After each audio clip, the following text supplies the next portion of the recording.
मंत्र्यांच्या पीएनवर गृह खात्याची नजर.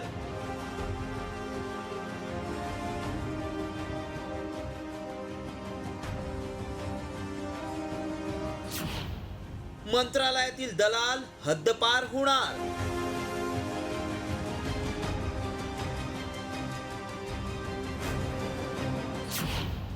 सरकारच्या निर्णयानं दलाल बेहाल.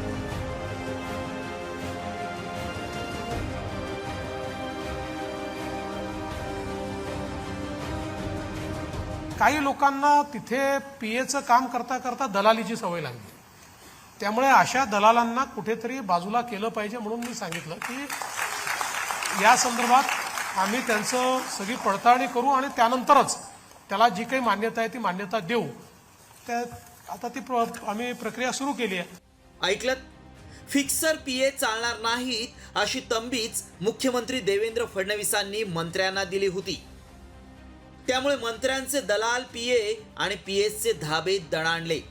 मात्र धुळ्याच्या शासकीय विश्रामगृहावर सत्ताधारी आमदाराच्या पीएच्या खोलीत कोट्यवधी रुपयांची रोकड आढळून आली आणि एकच खळबळ उडाली. त्यामुळेच आता मंत्र्यांच्या खासगी सचिवांच्या मालमत्तांची माहिती गोळा करण्याचे आदेश गृह विभागानं दिलेत. हे आदेश नेमके काय आहेत पाहूयात. मंत्र्यांच्या पीए आणि पीएसवर ईओडब्ल्यू आणि लाचलुचपत प्रतिबंधक विभागाची नजर आहे. गैरव्यवहार आणि मालमत्तांची माहिती गोळा करण्याचे आदेश देण्यात आले. पैसे गोळा करणारे दलाल कोण याची माहिती घेण्याचे आदेशही देण्यात आले. इतकंच नाही तर दलाली संदर्भात तक्रारी आल्या असतील तर तातडीनं सापळा रचा असे आदेशही देण्यात आले.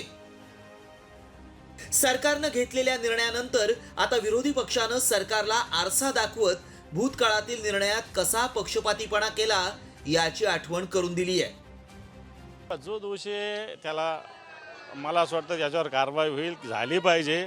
पण तो खोटारडेपणा सरकारने करू नये. संजय राऊतांना 12 लाख रुपयाच्या याच्यासाठी तुम्ही अटक करता, इथं कोट्यवधी रुपये पकडले जातात. याच्यावर तुम्ही काही कारवाई करत नाही. निवडणुकीत 15-15 कोटी सापडतात, कोणी त्याला विचारत नाही. 3,500 कोटीचं टेंडर अभाव देतात, तुम्ही त्याला कोणी विचारत नाही. मग सरकार नुसतं बोलतं करत काय नाही ना.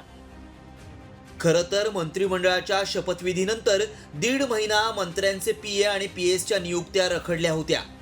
त्यावेळी मुख्यमंत्री देवेंद्र फडणवीसांनी फिक्सर पीएच्या नियुक्त्या करू नका अशी भूमिका घेतली होती. मात्र त्यावर मंत्र्यांनी आक्षेप घेतला होता.